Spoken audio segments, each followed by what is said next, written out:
Okay, thank you.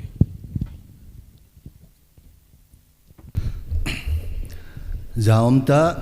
Reverend Father Athanasius, Parish Priest, Tuibong Parish, Deacon Ebin, KC YUM President Leato Akompi, ako Parish yo sa Youth Nam kayo si Banle, tunang kikhom, hangta hobong chan kompi yo si. Tuna sa diw hi, Hiltupi kat ahin career guidance kitile school kai le khasim hoding bo hilowin le khasim chai sa ai pawin kilele akitu chet wang cho hipon in chen sim dan ti taute in chen sim dan jo in ya lew hitin hi chung chang in tham khat ge sei khom hiutin gel khom hiutin ngai khom hiutin ka sei ding ka pat masangin john in Iti adi ngayon ko sun kayong kipain koy to say khoma koy to gyal khom daham kay gyal si topic thupi hije chun loy le pai ho to video conference bola munsum Amsterdam elo le Orissa langa Bangalore langa ho to tia interaction system jo abod ham katil technical system tham khai wa ding je chun cái màn xây tăng hung tăng ta cả hung hin cái kipa in avelin ban le ti ta bang first ever conference mang theo hi adang ho lam kai ho yo se chu hinatin John hilo izolo me theo hin aman hi ta hi in hui tu wa tu nia working day alo le sutium hi jong le mi ya rong ki khomo hi ki pa min che topic hi ngay na in train ay lo le professional ho na seji hin psychometric test kibola ami dungzuya ama hin dungzuya kise ahin la tuna hi wide audience the discipline som interest som la hung kise ding hi achu ke hin general akan se ding hin aban le ke ho anthropologist approach le anything holistic approach totality hin khadin code shoot modi nakiche aki a ho lak khat lang code kichen han lang keng ko bulo hile kilom lo dang hin ya chu keng ko pada lut keng apat luchang chen ai lo le totality chu attempt kan boarding hin ka jo lo thil sum heche career guidance hi mihim khat ai lo le in chen si ma hi je chun insa construction of a house insa to te kaut tin che dung ju che hung chiu te ai le ibola che career guidance ingai chat uham number 1 question chu koi lekha sim na lai lo le na to hol izat yum diu wang ka hepon hang pia e hon ki hol te hi ang le isopi ho e hon is supply u isat e nau te ho lekha sim a hello le isat holding jong chun phachom ding te tin ta gelin number 1 ibola ibol de hom tile tu lai hin competition hi asang tan english are saying in cutthroat competition hai tan post forget about post admission seat khada dinga mi som dum ki chu lai hitan na to hinai lo admission muding hinalai je na chaile na to mule din yo hinai lo ja chu competition asang tan masang banga huini sem na class 10 na first division ka hila science kala ding second division arts kala ding ti ho cho hitapon class 7 8 9 10 ai lo pa da chu ipika bowling ham ipika hino mam ti chu ki khol pha da hitan cha chu career guidance hi angai cha chu ipi I bol diu ham chu ipi career chu na handing ham ti ka sei loading iti il handiu ham iti na handing ham ti jo sei de oh ini sa pa do le associate hi huya hin go ahin mun chim ho ahin ban le nget ho ahin apolanga associate asunga su the apolang ho choi le jo se ba hui pi tui len flat ma ho hin asung lang choi le net ai lo ki mu thelo ai lo le mystery ho na bo them lo cha chu career guidance song hi asu se the apolanga ko na asunga ko na aumin cha chu pi pi ham apolang ho choi le loi le pai phalo tu lai tam zo hi loi le pai phalo je mi chat mi nu mi pan yong boarding a koi do ham elo le silong lang delhi langa sumnei lo sa sa person a sumala a sor do a je chu weng sunga amle khusunga amle loi le pai phalo do ki wo bin tin khamna thein en tin ki patient te tia min pulanga sor do omin cha chu nang le nang che external a ko na chu loi le pai phalo a ko na itina ki ven do de ham ti chu khat chu igel do ngai che chu yo le hang se tivin asungla ko na chu le in sunga en i jo thelo in sung hat set na alo le lungthim hat lo na atha sebe alo le ha set thu yo lo alo wa le aphat se a negative attitude ne ti ho chu hin tin aban le external ka sei nom ka sei lo khat athu pi pen cho hile mi atam zo hi le kha them ta anu pan yang sum nei mo yang hilo ibola ki pel ju ham bola atup na adoi na lung zo lo ham number 1 hi ke ibunanin khadomin na hon pi hin te na ti wam sei di wo chilanga hon sei bo please mi hem khat alhun na ding hun zo lo nunga go lang ho ipiji alhung la ham na ho gela number 1 ipi hin te na ti wam oh ma tha sin che chu internal in kalan external akona apolanga elo le mi khat to connection you good you khamna the okay I head wale is video yang gincha do men na ki pa men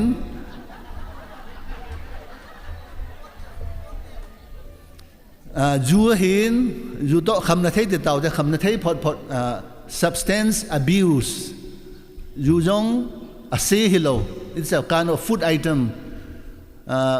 correct cough syrup jong a say hello bu se vera pha heroin opium jong a say hello damna theya laxative apang evanga abuse misuse ibor pha le se yana substance abuse chu khat hintin ani na ti dawte ani na hele na hona do da ta wing ting music accept bol due to romance hiloham aphat loa dong mane diam mi kim khat chu nunga khat alo la gol hang khat hoisa ama amelian ta lo ane la gong ta lo je a hel ngam lo alekha sim disturb lekha simna akituna hile asin nunga nu gol hang palimbo hung kilang ta na chu khat ta chu khat abana ahoi ho ho chu pitikit dam dile khat bo hilwa silanga yong sim 1 sim 2 sim 3 na cho yo sen jong alekha sim ding a first division second division moving top per hiteyong chu sim 1 sim 2 ji a boita cha chu che external force ho hi iti vendu ham chu hintin in sadio le number 1 foundation ahin the career guidance a foundation ya ka dei chu hele e ho hi Christian hi win Christian na ikijung phuwa hele foundation chu cha ta na tu program hi Catholic Christian bo hele wa Catholic ahin China gama communist on China e ho Christian alo le Catholic China ho hi vet wa hi le akipa thel he win ainu la tel de du se de du avai cha theu evanga mo na vet da chu am ho nei e hon inei lo piumam ibola ki pa ham pomola khat hile silai ne kanein vo chala kanei u chala kanein ibola ni dei lo ham ti ta banga amo nei nei la inei kanei win e alo la inei win a chaino ham na gari nei win nei win ibola ki pa thelo wa mo ki pa ham answer to hile they have Christ mon pa kai su ne na that makes all the difference e ho Christian he win pathiani nei win ise pau nei win he cha chu ikijung phuwa hile foundation chu inu chu a career planning chu cha khe de hi jo ai se khamna thei alo le inu pa vai cha ho chu problem hilo de hetai when God is with us everything is possible. Matthew 19:26 Elohim. With man this is impossible, with God all things are possible. Chehi ken calendar khada ani umen chu ka ki chel ha en ka study table ka ki koyin aban le God has a plan for me and that is enough for me. Site ne chu PhD ka bolaya ka ji ka cha ka dal hada silonga hostel ka ma ti ka chaya hi ipi ka bol ham ka chai jo de ham ka chai jo lo de ham ti boi lai ta chite ni chun console bol hen na se chu e hon principle alo le motivation ye chu yan ha father pan haitan satan pathen thu hi thu mai mai hi pon thu hinga hi e hon tilin doi thu ta san ven na doi thu bola le nunga khat I de lo chun in de mi kha yang chu kilhim the igal te yang kilhim ngol the ne no ba ke that the ban le zat ki bo the doi thu means magic hinan magic chu doya hin doi thu ban chup chana hi hat le pathen thu chu chana hat ding hitam na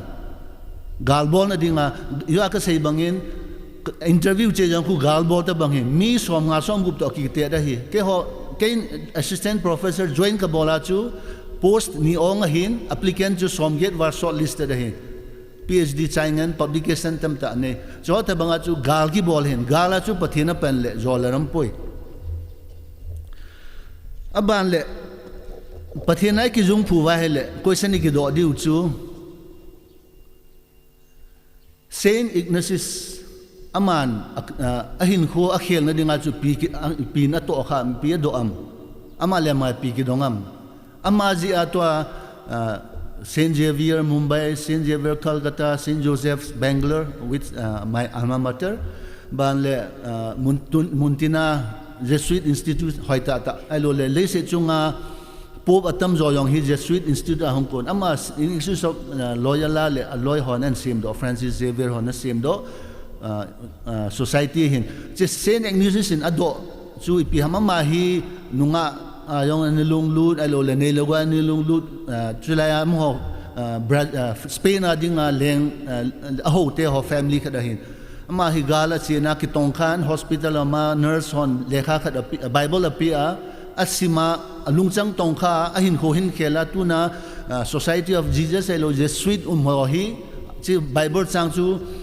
Matthew 16:26 ahin chiwa chu ipi umam ti asai do yo le price ka pe de he koi tabang Matthew 16:26 a chu pi ke sayam nunga golang ho akoi tabang hen am la khat hin tung bo lo na okay e ho catechism chu adi nan Bible study hi tham khat iwa je hin English a say for what profit is to man if he gains the whole world and lose his own soul. Lese chung pum piha mahita hanlang wangab alhagaw chu man sa tale ama dang ai pia phachom ham hichi hi career guidance wa ikido ding wa phahi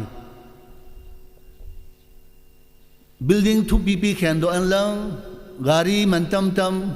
Lamborghini Mercedes Jat tolin lang broken family han lang single family na sa te orphan hian elo le hitale ipia phachom de ham thaga ta sa dinga jong thaga wa dia yong na to no officer hi na chun pathin to na hobung to na gamlat sa le ipia phachom de ham chi question chu ikido wa hoi ka sai chi chu foundation hin tin an second a chun home hin tung tau tin home li ka tun nomin akhat na first pillar should be the doubt to know yourself nang ma koi na him ipi na him ipia na thano mam ipi ham chu na bol the nan neula pe nungvet le chen skula alo na khusunga hobung sunga piam khat nang thep na ta khat de he midang ina bol the lo conduct boarding ham organized boarding ham la sa ding ham lam ding ham alo le painting ham alo le decoration boarding ham khat pen chu nang thep na mai the hi bale na bolal he lup na sa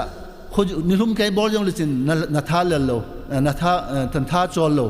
na chim lo si ta bang chu ipi ham na thanom na ipiham na tip na chu na ki het do ma se na hi le nana to chu na tong hitalo din example a sei dinga thangjangam hi musician a hin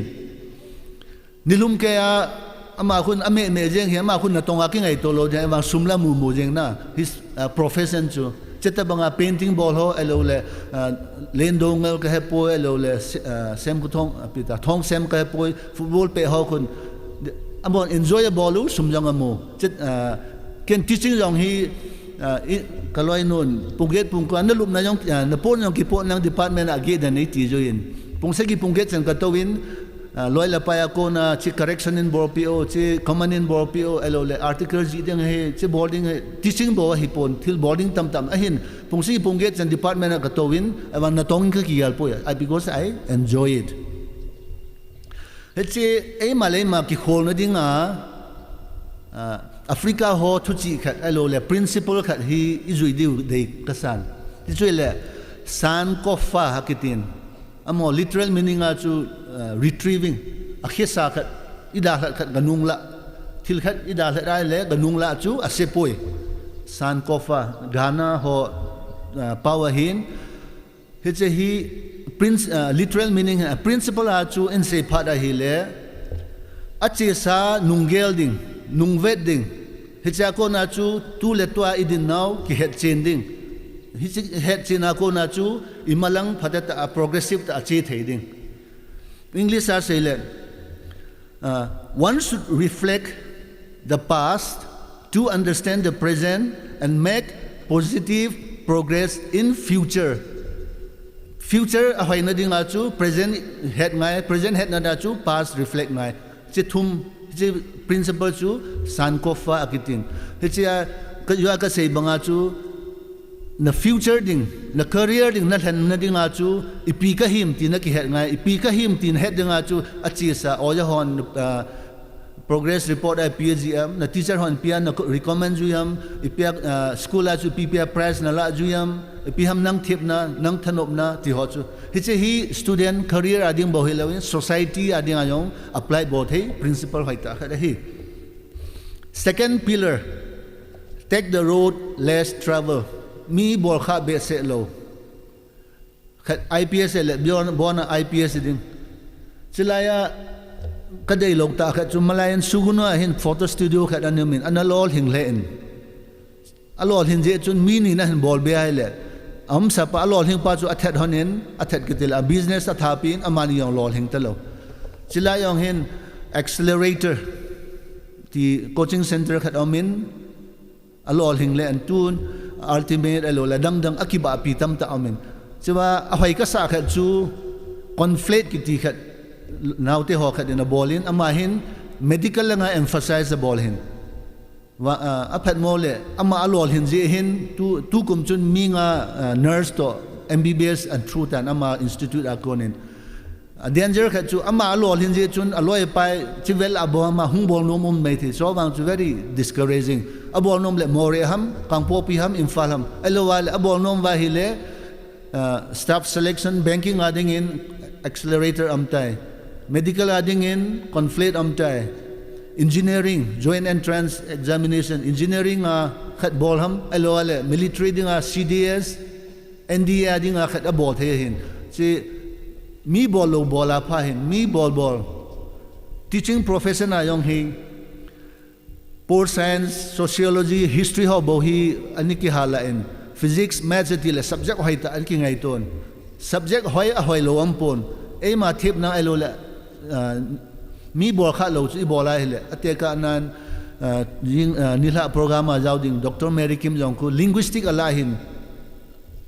ama achai masang in PhD achai masang na to amutan Dr. Pauthang associate professor to JNU Delhi associate ahin na mayong kun PhD achai chai amu pa hin linguistics su ahung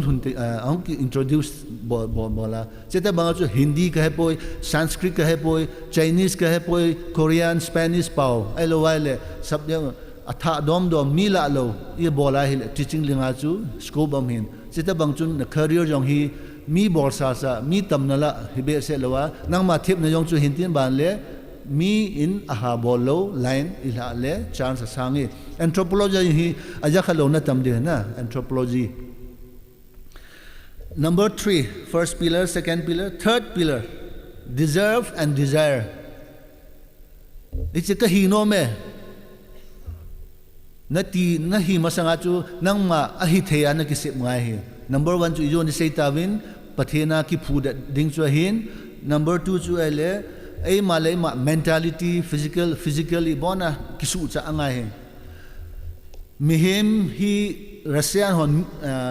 glass to still in na te ka wen mi za niyomin khadi glass ta bang hin khadi thi ta bang hin glass ho chu khadwei i vo a hele chip mama ki sem thailo thi ho sana ho choi le saw en ti la ki saw sa lumen ki ti la kilum sa me ya ki go wa hian le chemjam hoi ta ki so sa the chemjam ki so sa the tu sa yong ki so sa the he cham ki so sa the cha chu nang ma hi itabang mi nahim itabang mi ka him glass ka him min khat bai to i phole kanu mang ke dham kala se da ki khaili nom alo le in dal ha inu pa ni phole in dal ha mun choma wa mang nom alo wale oja hon khat bai phole hasile school le khasim nom lo chitabang na hiam a hi lo le mol board the alo le shape board the malleable metal banga idea ki design the nahim better to choose the second one ani na chu hi le phajoding hi hechi tabang personality hi ucha ni anomen apau hi jukham kham jing ni la sil ahung le jung khama le bela pe anu vo jing anu han hi mal tho jing ma ni hong len tan a upa hi amho khupia dinga ukil lawyer lenta na sata ang hin anau pa hi jukhamin vai alamin khatwei hi press on interview bolin amani a upa ya itidana napala jukham khamjengen nang tuna hichan hichepun den din buna hena din the ham ati ado anau pa sei masaut anau pa yong sa dol anau pan nila asile kapa jukhama hunga ne ding sa hinglo kanu vo yang ken iti lekha ka sima iti ka miso de ham atia hin a upa chun nila asia kanu atho chu kavengam pon ke wang kaung let pha le mi khat ka hiding ka jinu ka tho sa loading ka vo loading ka sa te hai ta ka ki vat ding jo ta ma ti chu ka ki tep na hin chia chu ka ki ham bola tu na hi chidin mun ka hluna hi you are say banga method can be more ei pawin sale ei mi wan sale chun ano aneo jo pa chu sakhi san api san le ano yong sentia imo gel mai theo hello la upa chu na ki kone na ki janga se betia amalama so lu koi hola pum ham tia amalama hu ai ahin ama anewa pada a upa chun determination anikila ja ke wang kaunglet phale kapa umjan ka bol jom loading kazino ka patata ka ki vet tube ding kachate patata ka vet tube ding ti resolution and la ja chu ama lawyer kai hin achama huina sem le la lawyer hong kai hi poi ti chu hin tin quality aban le interview at yaku personality ki dongzu in chiku apet pet ana ki sem thu thei pon to apada hi na to mun ane mun any every moment hi habit ana needing habit chu personality hung ke so da hin chanan needing kha chu IQ sanga EQ jo thu pi he intelligence quotient sanga emotional quotient IQ chu brain bo ki jang hin emotional pha lungchang jong ki jang hin khan kho dei ba lung se the ala mi ha set gan the hetim het ngai hin chia chu IQ le emotional EQ ania chi khom ngai hi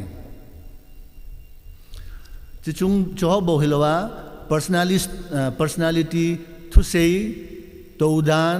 lungel dan cho yo siang all ola cultivate ki bolu ngai hi mijel ahung phat le to say ding dan mila ai to phat le to say ding dan so confidence nei na dinga chu English a hi le vocabulary yong hat ngai cho yong hi anisia increase bol ngai chu phat le chun confidence yong maintain to say yong ha ta lo de hi ale alina pillar to be pen le role model a hilole mentor IPS hinomin abi sunga IPS clay khong sai pautin mang alole to DGP pai koita element khaute ti hotabang amo chandan amo life history alo lamho kharo hi vet ki veta IS hinom ateka na PYP lun PYP khatwe Emmanuel Kamlai na hungin student hokoma se chun role model angai IS kan hina ding hen role model kan nei atuna IS ka hin ka role model chu let khugin Haokip ba hi amo dia agang pa hin izi anam til ama hi azinei jowa ki ham bola lekhasim IS amuhin ama hi ken jo ke adinga role model hin ama IS UPSC langa che hin ke le PhD langa ka che hin jinei jowa man UPSC clear jo le ken jong jinei jo sa hyong len PhD su ka chai the hi ka tia cha thum ka nei jowa PhD bola khanung che hin ta hi role model aman abol chu jinei jowa lekhasim bo hilowa ru mai ki khum cha ke han chu jo le hin sei ki taw te khada point khada ka koi hin ya ikipat ge thimwin ke yong kahung thun ge apologize ka bol hin tu na hi sim ka ki wot jo se pungni lu yong len se de ong ngai chim hi wen role model dinga hi alien ta officer alien ta ai mi sunga amnai a hin catholic sunga I head sa yong le head lo yong le khat ni kan se ding hin tin keima contact sunga akhat na Francis Pau Kumang vai pay tu hin 2 IC ama hi assistant commander na nilu hin BSF apang ama hi Catholic active member hin Don Bosco project hin ama ko hi silang sangol mang ho hin next assistant commander na lut ka head hi Anthony assistant ham deputy ka hitam more a father stand is now pa hin atam zon head nai lo mai thi ban le line sombe UPSC boyong le hithe engineering alu yong le hithe Francis O Haokip on khupaham chief executive officer Pragnya Advisory Limited Hyderabad CEO Emila CEO Kaima Sapian Hintin amayong hi excellent example of someone who has taken the road not taken Robert Frost in the road less travel ati banga amayong hi line sombe apahin MBBS simdinga ni day man engineering nga lut alo IIT prestigious institute in India cha achai jowa himio sen UPSC boarding ajol ma nomlo ma focus ma thanop na ta financial nga ma YouTube yang tam ta amin career guidance specific an that nomula ma link jong na vet theo he Dr. Matthew Seikulen baite ma hi agriculture langa amasapen ka head hin tulatun Orissa posting hin Odisha Katak posting hin scientist agriculture scientist pathology plant pathology specialized hin abale coroner army doctor jong hi coroner jong hi doctor thangmang to thang murkon ho hin tulatua sikima posting in emia Catholic la dinga army langa rank sang loida ka het ya NDA langa lut masa major pagin ho chu inei nawin a hin Catholic sunga dinga ama hi hetia ka mu hin ban lieutenant colonel Rosemary Chingmon Len sugunua ma military nursing ako na lut hin military nursing a lut Catholic adangom de ham ka pon ban pastor Bosco Seithang Anis anaupa chanu Grace kiti khajong hi military nursing alu din ma major ham hitan ting tu hin ban le Dr. Philip Thanglian mang kang yong ti ma hi Denix Delhi and Andaman Nicobar Island Civil Service hin PhD yong achai hin linguistics ma yong hi Catholic la het he hobunga lunglut ke ho oja yong ani hi khan ban le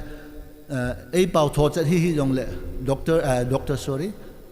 Robert Dilbung amahi IFS Indian Foreign Service ahin hobunga dinga banle late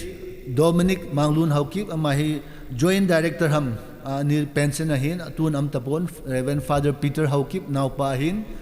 mahi IB Intelligence Bureau Joint Director ham ani retired ahin yo kasi Dr. Mary Kim Yong Cho ahin Linguistics Assistant Professor bale Dr. Thangmilian Haokip amahin Postdoctoral Fellowship America anabolhin tulatun Assistant Professor Manipur Government Noy Atongin Michael Mate Nehru Yuva Kendra amahi academic salud si accelerator katila mi khatin accelerator hin double C hin na nataasan lo le yo le Google and involvement lang it's not accelerator ban le career jong hi career hipon career dile thilpo na ahin career le carrier here truck ho carrier ahin someone who carries or something that carries is called carrier and the job or the post that we are talking about is career bale Philip Khongsai ama entrepreneur hin jang ha chu exhortation peding hin hong pon bale late kai khukam kip gen ama hele general catholic wang hipon is masapen ama hi ipia role model hem tule apa hin aneu lai ke ho ja dana chu lekha simpha le chulai chu sam saw lai hin chulai bilkom char hi bol na sen na chulai hi khawa khia potona lekha sim alu lu ai le asam chu to bol imuthei lo dinga apa hin ta chu ni bol hin kai khu kamte kai khu hente gitia neu lai pat akim mukha lo wanga manipura ani ke thango hin lekha them masapente high pi te hin a kho jong khu ano ba hin role model ani theta mi heve ban late l kevom ifs amasapena hin amayong hin manipura pion na to kamujo po na hin ifs ka kaijo vetia biography ka kamudo hin aye chu manipur market job market chu head wa hin na lag yaram khana ne lo le rib rifleman yo na hi jo lo ja hi je chun bale chingpi hoi kip gen ama hi major pagin chanwo hin United Nations ana tong tu chana emi khaja khat nai lo ama min kan po hin mai num tu le tua Nigeria a hi posting a hi ban le line atha be ti ding ta fashion langa moi kevom jo ifs pa chanwo hin ma hi London based rings earrings necklace ti ho designer bola moi kiti brand asib he ama minna chu ban le asa kazing mai tangkhul ho khadabin Mumbai designer hin ama design hi Salman Khan bale numei actress Hindi bale foreign langa mi tamtan ahitan Google bola YouTube available chen very successful ukrulanga insa ang building pal krol yaram khadura inasa hin tichu hin tin pillar role model ai diu tun bang gen taute inin to sa de chung in khuwa chabi hon to ka vai chai lo de he abanga chu piham til bang hin pi bolam til isolate abo hana polang to asung langa khana hin chete banga chu ijwa ise is let khugin ajinai jo wale khasima chu ajinun polang ko akil khum pi do ngal jong ISTV kuki channel akhui vara hel interview khara khu kalekha simlai chun kot ka ki kha khu me ti if I'm not mistaken cha chu bang ki get ngai lekha simlai phat le ti tabang religious conference a kho pui tournament alo le pp khop ho I ha thanop wa hi le mi to ai ki ha het a hi le lekha sim distracted hin na hi masang win ai thi chanin bang ki get khum win isolate ki bol win nam ho le nam ho mi to ki muda ding mi do ding apung je a elo le chang je anam je mi chombol ding tinai lawin na friend circle limit win lang I thei chanin na room songwa ki khum win the four words of the room is the best word for career guidance mi kina yong het loading ko ni pi bolam se het loading ko ni pi se asayam yong jat loading you can focus le la na ngai yong le al thu chang lyrics jaw he loading it should be instrumental because music suits music hi le khasim na aphar brain renove khatna ding ngai chan ahin love song ajingka ni la na ngai le hi chu na mentality a khel to kha thei ya chu soothing music but it should be instrumental ban le chu hin tin banga ja tun achung sataw te achunga dinga hi athu pi pen a hin anoi abang asung hoi tan bor jong le chin go ju anisa na ka le sit he hin cha chu na career hi na kilhan tup chat ngai isel hen na dinga chu USA ho chu nang ma le nang ma na ki het ngai know yourself ti chu hitan thil thum het dinga phai number 1 your skill your inborn talents your aptitude ipiham nang bol theina sickle chu heicha ja koite tangkoi yong de koite chu chempong ja ya le hi theilo ipiham nang aptitude na skill chu ipiham na thanop na what's your interest where is your area of interest what do you enjoy doing ipiham na ipina bol nop na saam abal athum na chu nangin hin khuwa hi ipina hi nomam mi ho ta in building to pita sa ding ju na thono mam alowa le thipchada aninga mi het phalowa quiet life very dignified life respectable life na man nomam alowa le philanthropist mi chaga gen tho ki thopi nom mi na hiam chaga gen the ha sa ki thopi nom ho chun jib la kal ho building ho chu normally they won't enjoy am ho chu chi ken in kor nga man ka sa sangin mai thai chaga ja ham ki thopi la phajoi ati mai the maruti 800 ka tol chu aphajenga che sangin che Fortuner alo le Prado alag kron mana ka cho sangin ti gel mi na hin na attitude dungju sorry na interest the aim in life the ultimate goal in life dungju ya chu chichang thuma chu na kilhan ngai aye chu na thanop na le na thep na bo chu na bora na hi le che chu na tup chu na lun loading ai lawa le sumhol mi na hi le na vai cha ding na lo na ki pa lo de I mean sumna ne lo phat le boy tho de a hin sumum na hita bale na thep na chu to na bola na hi le na ki pa lo ding sumtam ta na mu ding thakara lak thum lak li lak som na salary hiding ai wanga suti na la nom nong le hi thailo work pressure deadline suna ya na to ngai company la na tong atam jo khu ta khu ki pa yo lo hi them chu them sumjang tam ta amu ai wanga ki pa lo enjoyable lo ja chu hisang thum hi na ki head chen chada hi chidung ju ya chu na bol ngai abale na thanom na hi ya sumjang chu evan skill hi ke lo yong le na lol hen loading itabagin try yong le chin na mu loading na mu yong le progress scale chu na to chal thei loading so che chang thum chu haita na ki mel ching mai ahin e choyo sila chu yo se bangwa na pas na sempa pathen to na ki gamla na ding lawang chun na kelhan lo chu e ho catholic hinan tu na ikitip naw hi chen na to chun sumla pai tam ta hon ta na ki pa na yong hin ahin hobung to na ki khan ga na lam na ki gamla na ding hi le ilhan lo wa chu phajo ding ham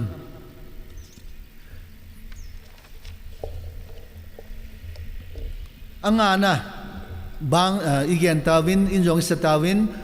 police bol ngai anian alo color jong tham khat inu ngai na hoi na dingin nangai chim thim ta we he che police bol na ding hin personality alo terms tham khat introduce ka bol no me english number 1 xenophobia che hi career guidance to ba ki to a connection ambe se po ahin mihim hina as a personality xenophobia mi cho mudana e hon pau ine so ke johon thado ho hi lusong aluhan pa lusong je ata yong chu kon anal hon se le makhe e hon kol hoi muda pha le majang khasi hon dakhar tiven sikim hon madesi tiven che polang mi alo le mail hon thinghang mi how tiven na polang mi izat hilo mudana vedana che xenophobia kiti hi che hi christian hina alo le catholic hina che tabang personality alo le mentality ho hi inei lo chu pathen lunglai na hi dingin gin cha dame che tabang subconsciously ini bolu hi mai the ama to atam I het phat wa tu na pada hi oh ke ka lungia bi xenophobia ka hi bo ho ka thu say he it's xenophobic means I am having a xenophobic chita bang hi nani consciously eliminate bolo le interview a piam khat na sei phat le mi khat amin tu van a retired tan khat ve hi interview a chile Bangladesh hung immigrant tam lo hi Bengali chu mi India the population genuine population citizenship ahin amban a sei chu alungela sei chu Bangladesh a pet hung Manipur la elo le Assam la hung hoi ani sei na dan hin Bengali ho ja hidita atile interview board a chairman pa chu Bengali ho hin aman Bangladesh immigrants tilachun phadeng hin ja chu hitte bang xenophobic tiding ta very subtle very mild form of xenophobia ani ja chu interview board pa chu nilung thailo khatu ti lo le a ranking an mayo se chu is muthe hin anim hewa mun second ethnocentrism je chun psa veram tele mi yo se ivet phale judge si bol phale ema culture ema khada judge ki bol hi amena British te colonial hon animo men chaw hen amho industrial revolution lo le dang je chun akham to na ve colonial ho hung pharu le ho chu thing hang lo bu neu cha ni ki cheng in neu cha ki cheng hi chun noise in a barbaric uncivilized headhunters ti ho pu tam chum amho a ko na chu awang I vada hele amho chu barbaric jo ham chu debatable hin cha chu ethnocentrism che hi positive negative hin che ethnocentric is je wa chu emo ikimu ne na ummai the hi chang so phalo hi inferiority complex song ne lo no culture is superior no culture is inferior we should appreciate ki boarding cha ko na chu mi ayong appreciate boarding it's culture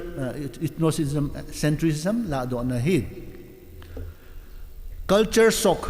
athum na ka sei nom chu culture shock khoneu ham khat alo kho khat a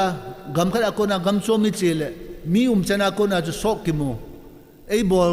to say lamzot ki van to ki bang talo kheng janga pada Saint Joseph Suna school kaida ka hung chu 1980s and half pen bo to sender to mi anal ho mail ho vel lamkang jo mi sipai pension alo la chate ho mi von hoita ta gari ong tam nei car jeep ki to lai hin chala tu lai car ho Maruti nai lo Mahindra jeep ho khang lai hin ivada hele thing hanga khosa to amo khosa ki bang to lo chi sok ani ki nei na hin la ki da le jeng na je ta bang sok ji hai ipia phamom tile ho thing hanga ko na phai sunga phai to la hung le anu akhang khanga second generation third generation officer ho mi achate ho garia tha diu skula uniform set fresh head istriam ki tangding tiffin bag hoyang ki po di college kaile mobile gadget hoyang ki ang ki try diu hobin kai phale khamtang zat pon ve zat mentam taman ki video chula thinglanga update bo dang ki ti da bang phale culture shock ki nei the chu USA bangwa pathena rooted hilowa hile ilung ki muneu the ki pese the khopi sunga atam jo sugar daddy na ya kha da numei hon pasal ho alo la pate ho mobile ki chosa one ki chosa restaurant ki puisa ti ho bangku kind of me apha allergy wa chi dalna dinga bol young psychologist ho alo le social activist ho sei dung ju hin ti ja chu the bang culture shock hi overcome boarding pathinai ki kanu ka pa vai chang le ke yong nikhat ni le khachate mi ne ka nei sa ding ti khat jo achu ki body in a family income in ta lowa mi nei mi choi nom wa hi le yo at banga sit na tam ta ha me the he na aban le alina anorexia nervosa che hi pasal ho yong veina numea tam jo hi che hin pi tam tile amala fit hoisel elo la gong ai wanga thau ki savala gonding dei warjia bu aphata alone la cha phata ne talo figure maintain norm wal amala gonga gong unhealthy lew awang ka thau nom poita bu ngola alole ne la cha phata ne lo ti damang chu psychologist hon aneroxa nervosa kitin it's eating disorder. It's also to say xenophobia, ethnocentrism, culture shock, anorexia nervosa. Ti also hi tasa police bon hinna phachom na sanavam. Okay, ti pame. Aban le muntina mi kachapong hilake hilna kay ma James do's and don'ts kakiti hai na kay ma mi acho hina no le kan compile ka bol hin yes and no's, do's and don'ts. Number 1, be constructive. Ay mite pawa se le kitosot na tiwang khatsu constructive hi le kitosot, destructive hi le kitosot na kisay set solowa sut tho na kaila tho mi khat hobung lam kai paham yun lam kai paham thilam khat abor khira hele ama masangta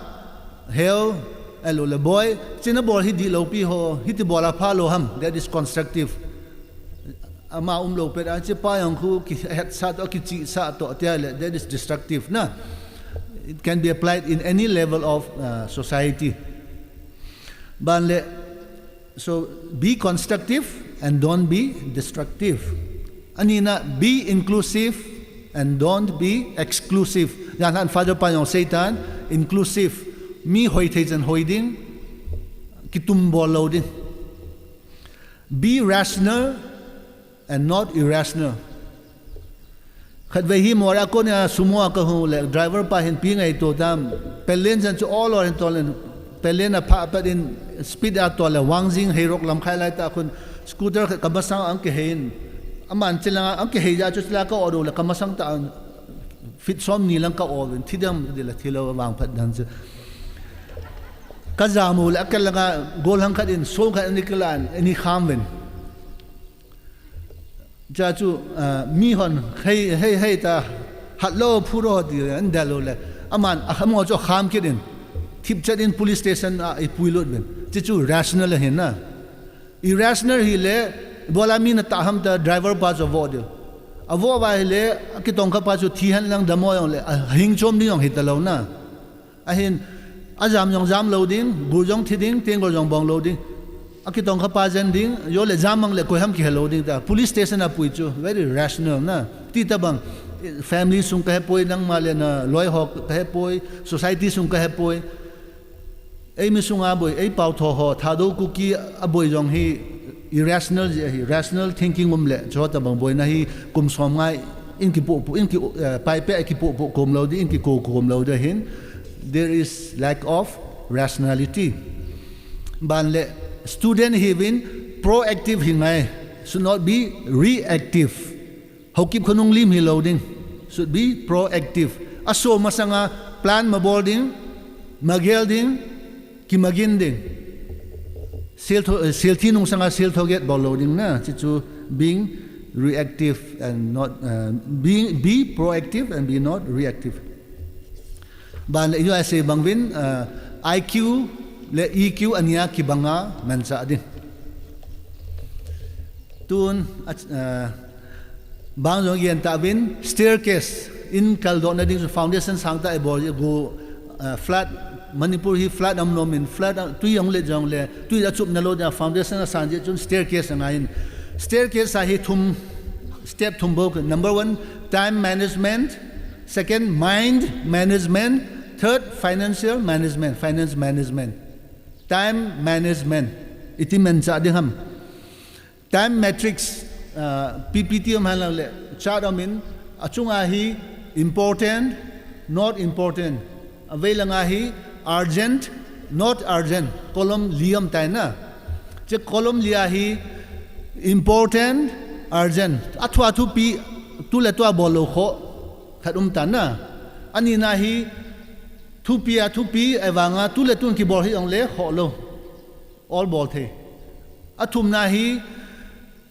thu pi lo urgent te ngar phone hong tai la lo kho thu pi chu hi lo loi na dam na mo bu na ne ta mo ti mai me na ngi te ambal ali na hele thu pi lo urgent jong hi lo cinema vet chatting status update chahi hoi lai ta chu na time na ha su mangam first ho chu tu le to bowling tu le to na ball thea discipline na ne le chun na pha chu kitup da na mending na tup chu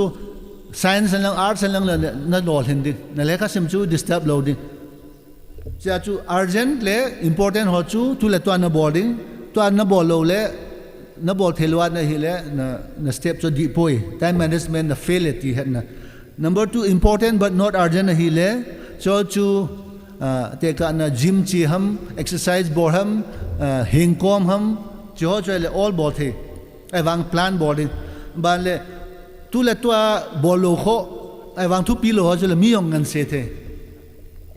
ai the ai le tu le thu pi lo urgent jong hilo ha chu pum bola ball loading na chu na bol da the wa na hi le na ni kho pha chu ki tup ta na man de hi tan the time management principle khat juitive che hi 80-20 atin Italian ho Pareto principle yong kitin ama hin an vet a hele hin le se chunga nei logo wealth hi zakhatla somget hi nei logo le se chunga zakhatla somget hi koi khud amam tile le se chunga mi zakhatla somni ko ma cho mi somget ho hi vai cha mi somni bo hi ho 20% of the population of the world owns 80% of the world's wealth resources control the resources che hi ama hi che dungju ya chu hi che principle hi mayo sa apply bot hi time management ayong mi khat hi student LB upta jo khat pa nilum ke asim amak thom cha mu khat pa hin pungthum ham bo sim awanga first division na hong top mark sangta amu ipj ham dile aman few hours asim sungka chu mobile switch off bola distraction jo se cut off patata asim nilum ke asim pa jo khat vele ne the ka ne kitchen a chi cha ki om khat vele chi akoma chips ki ko chilanga mobile minute nga si le tik message hong lu chu reply a boarding ta chu a bol ni lum ke ato ai wanga concentration chu hailo chi a chu time management hi phatata iman sa thim wa hi le career chu ita hoita bang kil hang lang yong le time management am lo wa le staircase am lo le ina kilu thelo banga chu na target na job na aim the goal chu na hun jo lo ding ba le yo ka se ba first time management second mind management lungthim jong hi mo to wanga ki chem ko ma hin na che I control lo wa le adena danger hin cha hi head dinga thu pi jo le e hon I control theu khada hin control thelo khada bin which is beyond our control and which is within our control in thinking out of control e hon I lo thelo chu pi ham the past achi sa chu itabangin ki gel jong le phachom talo future itabang kilunggim jong le zingai piung lung jam e hon I bol theu siki jong ngomlo bale actions of others midang in pi bolam min ina saam min juwa donam min khamna the bolam min nunga helam cho e ho control hello others opinion min ipia gelam min ipia na muam chiang e ho control hello so cho chu boi pia phachomam what happens around us ivelai piamam galumam alole fashion trend umam alole ne theya kitet na umam insa kitet na umam car cho kitet na umam bogus village energies khose ma kitet na umam ppium ta so that is beyond our control how others take care of themselves that is beyond our control and what people think of you that also is beyond your control and nang in the control thei chu piham na lungel di chu to ipina gel no mam na kipa no mam na lase do mam ipina bol no mam na bo actions all na control thei to he to ding ham din ding ham imut ding ham lekha sim ding ham cinema wa che ding ham loi la pai hok ma che ham kiche ma che ding ham lekha sim ding ham that you can control nalungya la chu ipi focus na bol no mam where you invest your energy bale how you handle your challenges insunga gentheina hasetna alowale admission fail alole pm ka damona it's challenges so itina handle am chu nalungya len control the then nang ma na ki ho pa how you speak to yourself ki ho lo ham ho na malama ki ho jin zulana ito pa lahin ki ho kom cho how you speak to yourself you can control whether you want to speak positive things or you speak negative things that is within your control what goals I set lungya la hi pi target ka set de ham tiang chu na control na lungthima je chu mind control hin aban le finance control or finance management chia hi head diu chu sum pocket money sang thum nan pitai na nu ten dal enchang gas stove school fee auto bahara expense ta cho chung chona na dei mana thil na cho ana hile angai cha hilo na if you buy what you want you will not have money to buy what you need nangai cha cho na ding na nei lo ding cha chu sum jong hi mi khet ngai buy what you need, not what you want. Akimanai offer ame modi ki apita oriflame offer ame chikitson offer himana mo whether you need or not, whether your budget is sufficient or not. Chen the bor khilan na hile chong chun unnecessary tension thakichai lang le en sang chon na dum taloding mi koma ka thum ning le ja cha dum cha gilkel pu school na chele lekha na simjong concentrate taloding. Abale, there is no free lunch. Economia, zinay ho, nu te pate nam yongle. There is no free lunch. Network sakada sang tum na pile, kumhajaw le, krol kat na muding. This all bullshit, rubbish. Ti ami zat family zat kilhem hatam. Downline, upline nastiwa. Mi zat krol min kolhon sumi ho Manipur sumay tahi hogang ding zay company khat ki chela khat hongju ta I hep la jeng mi khatin ken lak som kan ki pu ano ho ko ma bucket kitchenware hi sang ni man hin sang khat ki la wo ta lak som la lak nga man hi free ka pi ta cho ni na ho yo sen ta sen whatsapp ano advertise na bolo sang ni man sang khat ki mu til mi yo sen deposit and bole lak som kan ki po chu lak som nga crore man deposit ang hile ka ki wamang jelle ko ham ka hold do di that's me tam to ani bon now chila Meghalaya Sikkim yang Mizoram yang Chuchanpur yang anum sa ti tama mi na kilap sa law di na dayle na ngai cha chu budget na ki bol diu dukana na ki cho diu ina hawkers o elo le hawk entertain na bolo di because na jite earning chu alole nam ho earning na pocket money chu na ki izad ham ti limitation na ki koi ngayo you need to know your financial limitations and budget accordingly so stitch your coat according to your cloth old saying but it's very ayet min na tet wana hile min khamtang sang som thum men wel askem ki vel na ti le sang som ngaman omin ka university wa ku oya khat omin be khat apon ke chun more bayal be ho ke sama sala sang som gublang men si West Bengal MP nu ko moi tia tem pachinu na ki ni khat mo news ayong han assembly be self noi athim sol na news a che chu Louis Vuitton ki LV company a hin che chu bon mentam ta ga ti le to che ka department wa university o japin Delhi a chia vela chunela jipa to showroom khat alu na Chanel ki ti France company ham back khat avet acho go la jipan ala pin gam ta angkoi yan men ham laksagi men bon laksagi men chia chu car hoi von hoi mi te go le chen kite jolo hi limit ampoi designer a ho chia chu ihi na lunglei chu iti hi them tila yu ka se banga pathina ki jum kho ki bul phu chu chu hi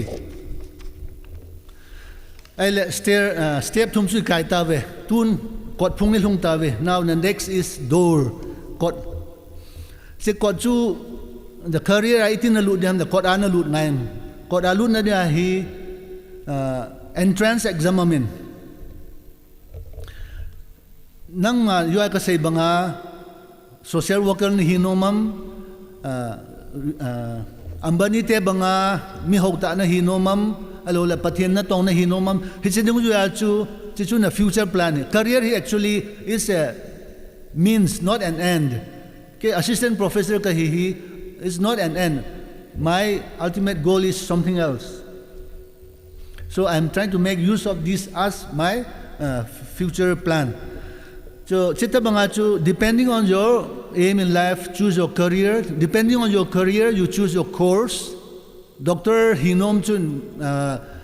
agriculture simloading so na course. Teaching profession hinom le pilai na him chudung ju na course na kilhanding. Na course dung ju na institution na kilhanding. So career, course, institution. So institution ho hi atam jo ahoy ho hi entrance merit basis salutin entrance test amin jo khalani sei teve engineering common le jong le engineering a hele JEE kitiamin joint entrance exam niyam in ma hi main to advance main hele NIT anim he hin advance hele IIT India hi IIT som ni walham khadoma hin Nehru khanglaya IIT IIM AIMS ti ho hi Nehru na ni tun do hin world class ahayin ito bang engineering institute a fi yong tambe selo facilities wala ahoy mathing hitche muna ringa chu JE exam amtan engineering lang IT a chai hi ka say Francis su ka hen adang mi yong tam ta am nan tin ken ka het ampon IIT a hi engineering bo hi pon social science ngamin hitcha social science teaching lang lut ai mi ka het chele Dr. Vungjangam Haokip gen hin ma IIT Guwahati hin bale Dr. Thangolin kip gen aninia sociology ma hi IIT Kanpur Thangolin hi just this year amu April ham kha achu March ham April ham achu IIT Kanpur amu hin teaching langa bale medical lang chele atam tan mi atam join head so de hin AFMC Armed Force Medical College jakhalo im kha gam by chance sa chwai lu le doctor jong ki hi army officer jong ki hi na fashion technology ayu ka sei moile asa ke jing ngam tan ai mi thing hang mi abol the oja pang fashion technology hi NID NIFT ke tin NIFT hi National Institute of Fashion Technology Silong branch ngamin zwa hin Dr. Vungjangam Haokip more ho hin amayong hi assistant professor hin tita banga amy na ya chu impossible hi po you can approach number no mi ho thra na chi theta minung kan se hin film industry ayong hi amy te album ball tam ta amin ahin professionally trained National School of Drama ti hota banga train ball thei le na hoya hoi ding hin management langa hin cat Mad Omin, Cat he your IIM, Lut Nadinga hin, Mad Ile, Noya second level ho, Lut Nahin. Hotel management yong mi, Adang born and say Pungating. Foreign language yong he, potential amnalayan. Jawaharlal Nehru University yong amin, Balaki ho, Sikkim University, Chinese certificate course, UG course, PG course, PhD chanamin. Bihari hokun maximum advantage akilavin. Chinese azil zilwa po do wala minimum 40-50,000 pay amu paita wen mo da chu kafi tiding tan tin Hindi la heta English la heta Chinese la het bewle translator ada hot demand hin defense langa hin military nursing zone ka seitan AFMC amtan class 12 jole banle CDS no more so NCCC certificate mole direct staff selection board interview phase later hin CDS hi aptam thimtan ai mi tu la tu hin NDA ya ka sei banga major pagin chu hin first to NDA ilu da hele class 12 jo alu ngai hin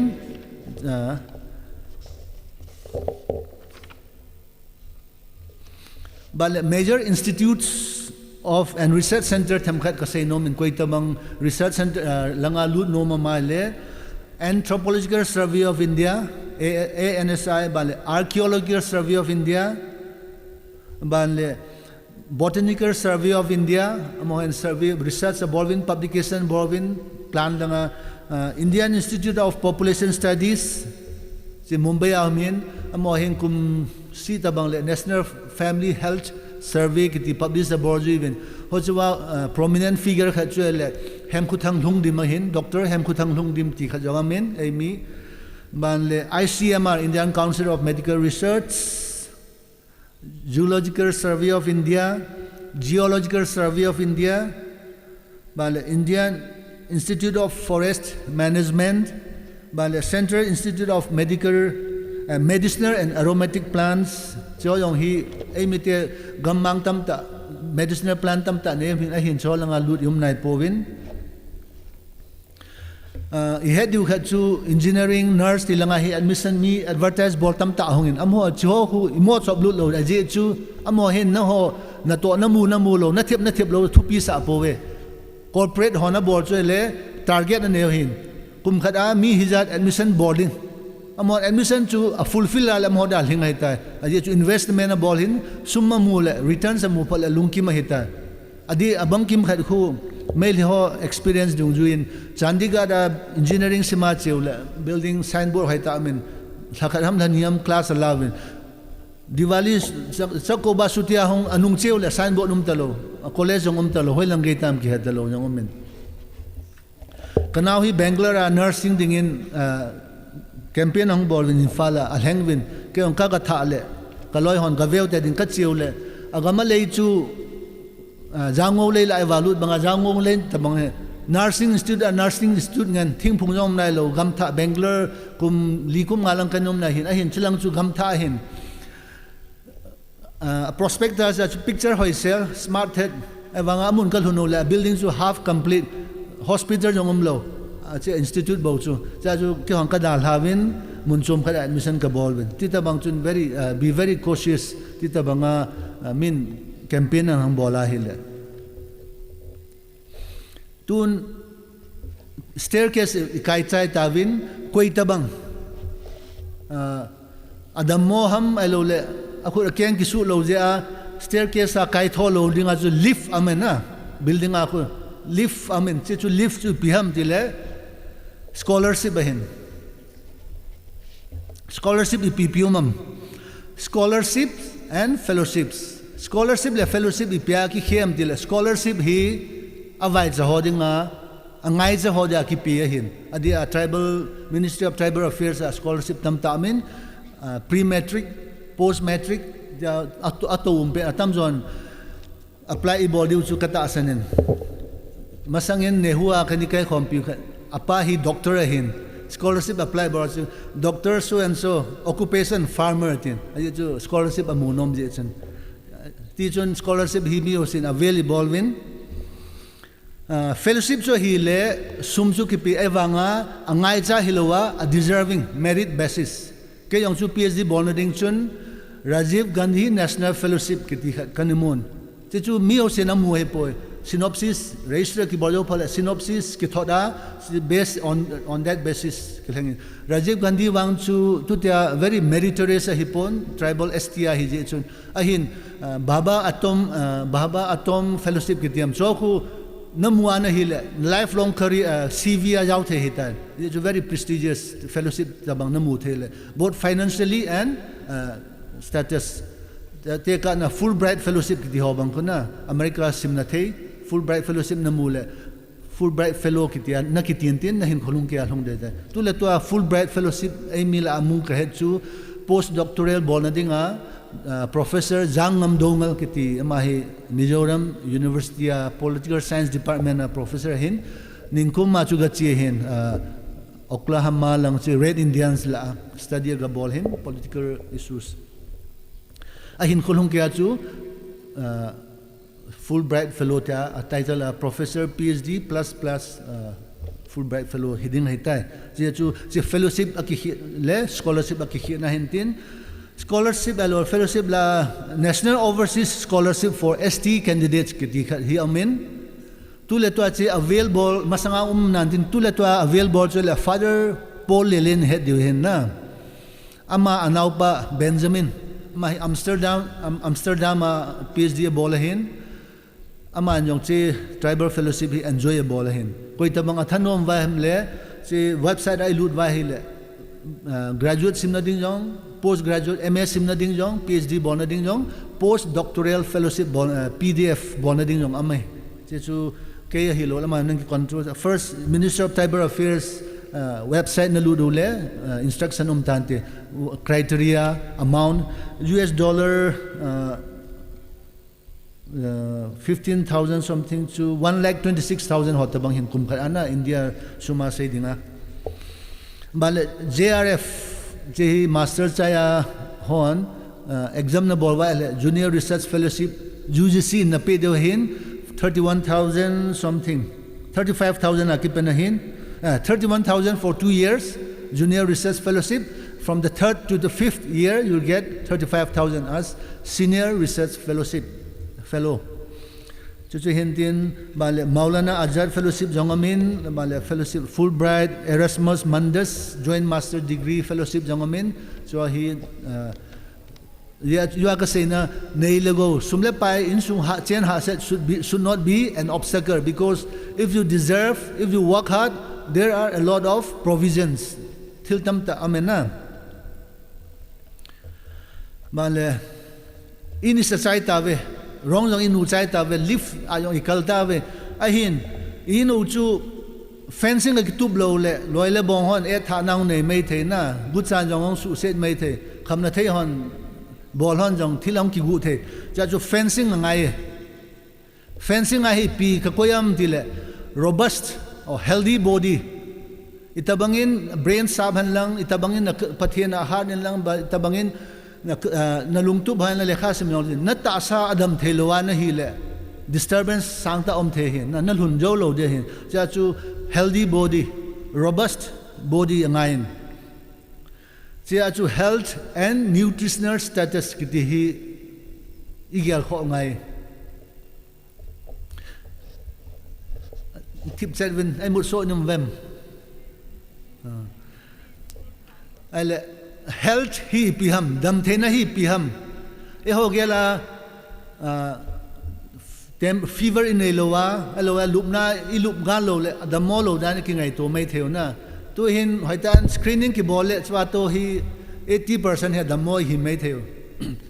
che iti ya chu 80% damo hi ham ti hena chu excuse me World Health Organization or definition of health simta diuten health is a dynamic state of complete physical, mental, spiritual, and social well-being, and not merely the absence of illness or infirmity. Liyamena, physical, mental, spiritual, and social well-being. Amasa definition na jo spiritual ani jaw lohin to ai spiritual yang an jaw sa te thagawa pathen to elole Buddha to elole Krishna to elole Allah to relation am lo e ho Catholic adang abog se lohin e ho da pakai su hin relation a hoi lowa hi le jong su da mon na kha da hitia social well-being physical khadita mental jong hi you ka say negativity boju yong le phun ni sa yong le phun me tu yong le phun atui lo yong le phun so tamang negativity dim set ho chu yong chu mental sickness a hin inferiority complex ne ham alo le over arrogance ne ham so yo se yong chu net na kha da hin social well-being basic necessity a roof over your head lupna tona gina them khat be chu nei ngai hin basic and amenity drink, clean water drinking chia chu human rights ayong jaw hin so ho yong chu am ngai hin and not merely the absence of disease or infirmity khut bo keng bo elowa le typhoid malaria ve bo chu damona kitipoi chi chu hi le chia chu na career na hun na dinga chu mentally sound na hiding spiritually strong na hiding physically fit na hiding socially also should be well-being, outgoing, sociable, not isolated, not gloomy. About nutritional status ipiham. Nane latsa to alut to apot kito hinam. Undernourished na him, overnourished na him. Tulahi tilai chu atam jo hi undernourishment hi malnutrition akitin. To malnutrition kitila. Mal means bad, nutrition means consumption of availability of nutrition in the body. Tulahin double burden in India hin. On one side we have obesity, overweight, overeating, overnourished, which is associated with non-communicable disease. Akila thelo net na. Akila thelo net na. TB chu kila the ahin akila thelo net na ho hi atam jo obesity alole overnourishment connection hi diabetes, hyper blood pressure, stroke ti ho, arthritis ti ho hi, some form of cancer ho yong hi akila thelo. Mi khat adam mo ko ba to yong lachin nang nala thelo. Atam jo hi over obesity to connection hin, undernourished to connection atam jo hi tilai cholera, typhoid, TB ti ho hi communicable disease hin. Cha chu disease zat ni in tawin. Cha chu double problem of nutrition, undernourishment and overnourishment. Mihim chu India population bo hilowa Manipur ayong ki ho Khengzoi block ka field area yung chu it's occurring simultaneously, whereas some people are having obesity, suffering from obesity. There were some people who were undernourished ng dimset kit. His population area hikita family ayong achate undernourished, anute overnourished or individual ayong I may be overnourished in fat,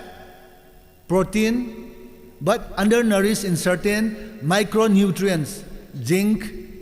calcium, vitamin D, vitamin A. So undernourished kahite,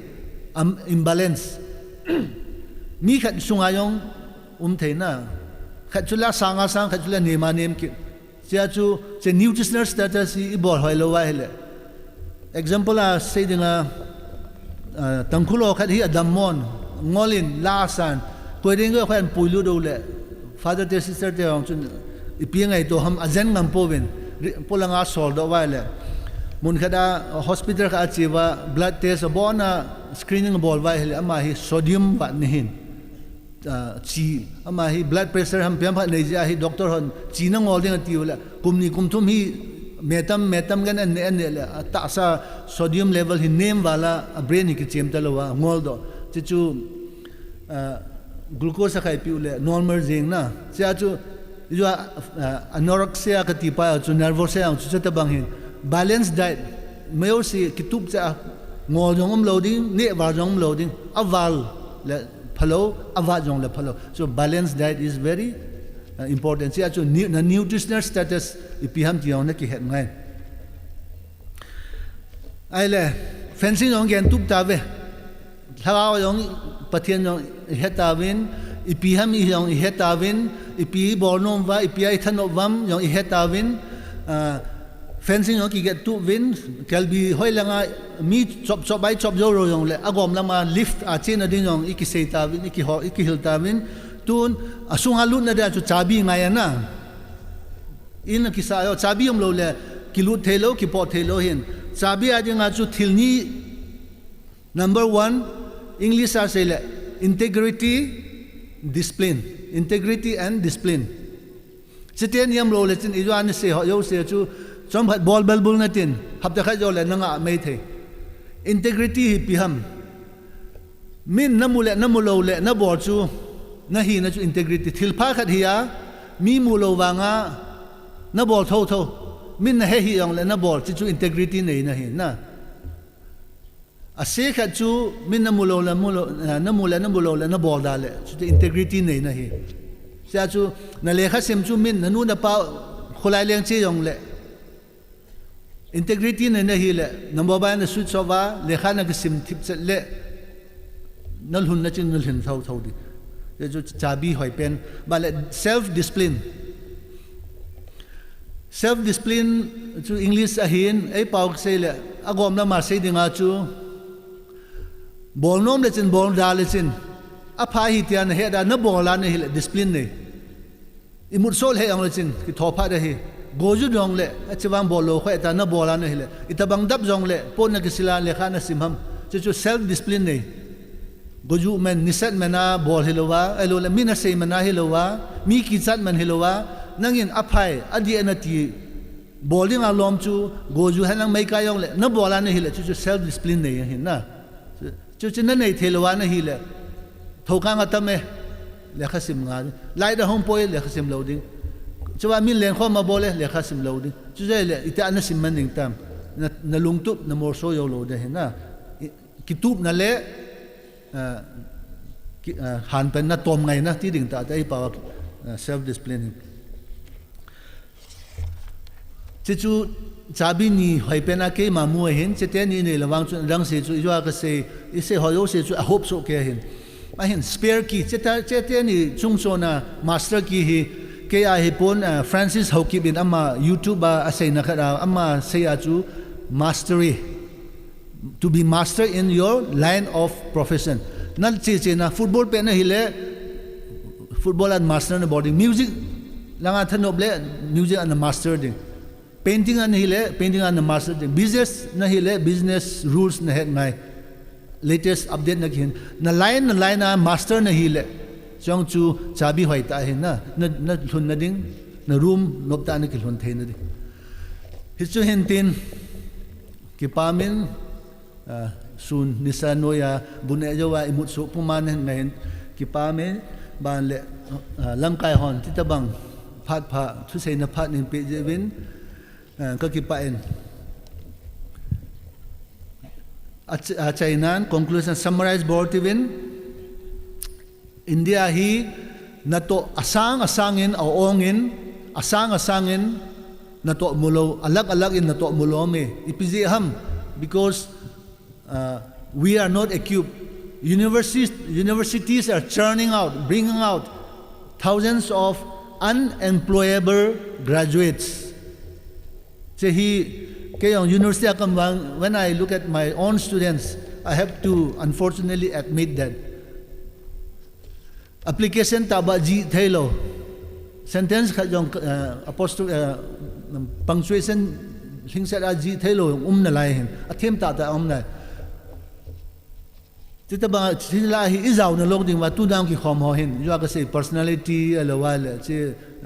hoyo se writing skill speaking skill hoyong hi personality alo le khara soft skill amin basic computer skill hoyong so yo se hi head wa graduate ka hi tele should be worthy of that graduate certificate master hi le should be worthy of that or taking alo le convocation aku worthy of my degree ti professor ki bowling kapute ho khat amin as ka master degree hi kapol le ti ma English ong them be se lo punya somehow any ball hin ma 70s 80 la master ni chai hin a ho set je wa chu nopta hin khoman le master chu pass ham awang man thebe chu hilo ma le ma honestly admitted ka master degree hi kapol le ti so you should not be in that category so chu che hin tin ja chu na to tam ta on wanga na to mulo dim set je chu chi line alo le hisit na tong themi am lo je to sum up what I have said, find your interest, find your skills, your aptitudes and your passion, and finally place your foot firmly on the church growth and be healthy physically, spiritually and mentally, and your career is 99.9 guaranteed. Kipa me kasi kiyo sa iba na kinay ng tao. Okay, excuse me.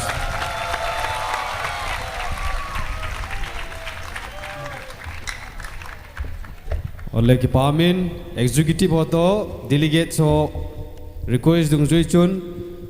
koi tabang tua question round phat chom khat bokon dihin hong dihin numai langa question khat ahi lo le pasal langa question khat to only 2 questions. Okay, please. Sir, first of all, I like your voice. No, he ka dei mo mo nge, angai mo mo nge.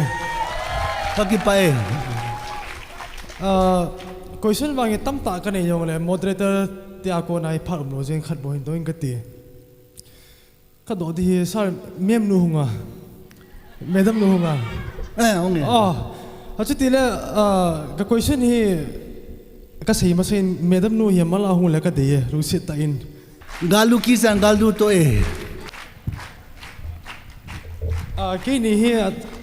resource person kay po no ya hun di hun tangena. Sir ka question hi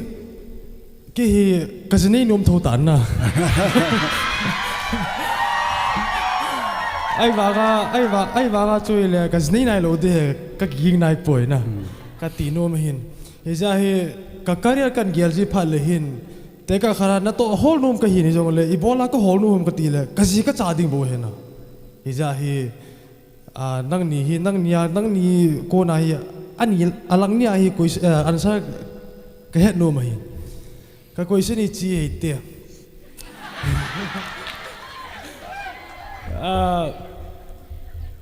sar para se chon romance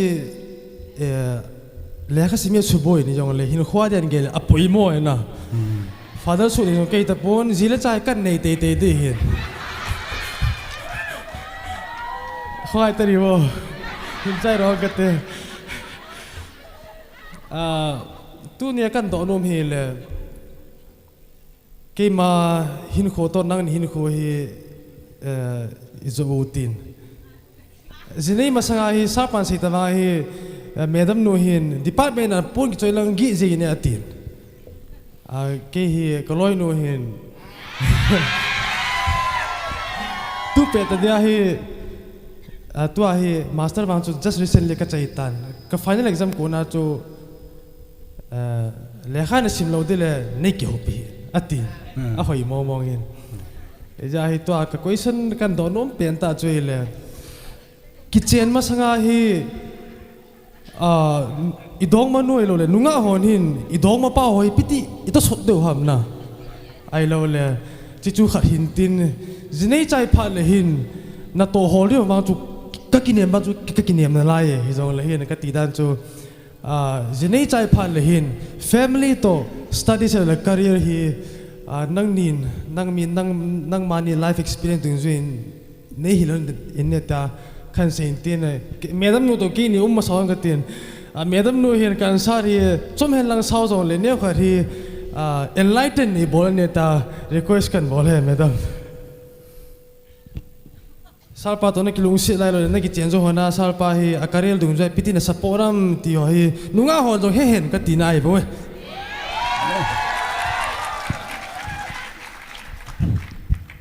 Good evening, Father. Good evening, Deacon, and good evening to all. I never expect this question. Is only upon lekha sim ka chan ke kachapang inahin. Mi khan na sim lo le patia sim lo le mi ni chu hi thei lo hin na what I did was pathina ka kengain henge ka song lal nai and I miss him very much, but still I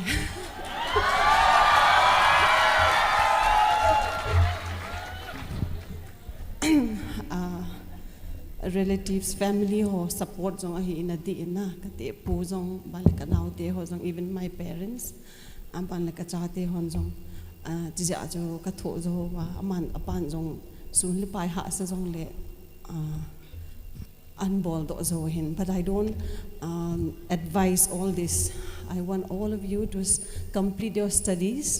na career ki hon basan lang chapat le bong settle his on na married his all the chun ki pa mit. Thank you ma'am. Sisu to ka sa dum chu te sa pan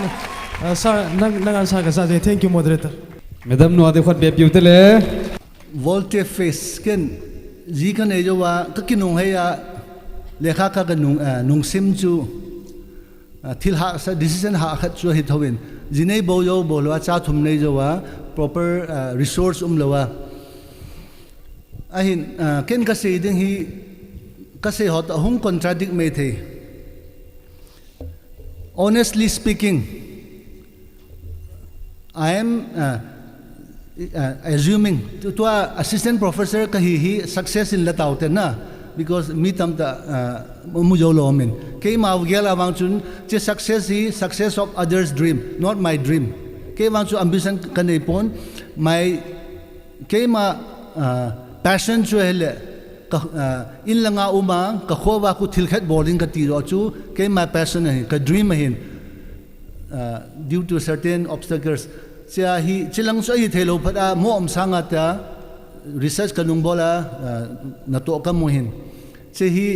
bolo sanga ta ka bowling my ultimate aim to thil chom khat hin chilaya chun chekal hun na dinga wang chun my better half role was very important ma panglo hila chun kalol hin lo da hin yo ama sei bang chun na to elo le I boarding ding bol ma sera jine wang chu the best advisor hin iham ta tuti ta banga ahi mota yong le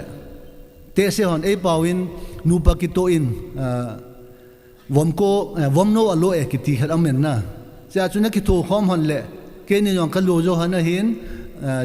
palet ku gin te ni nu pa yong ani lo jo wen UPSC na hon jo na lo jo the hin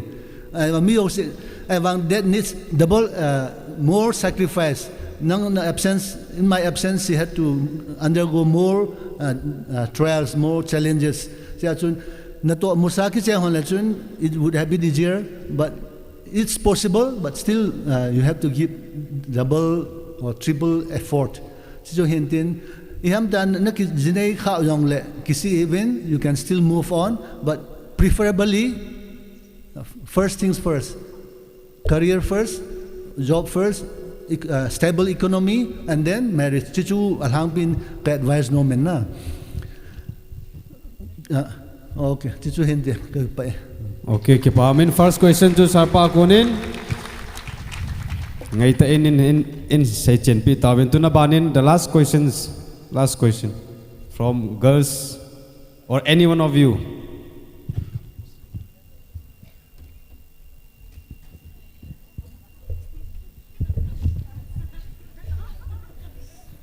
Kado ada tang.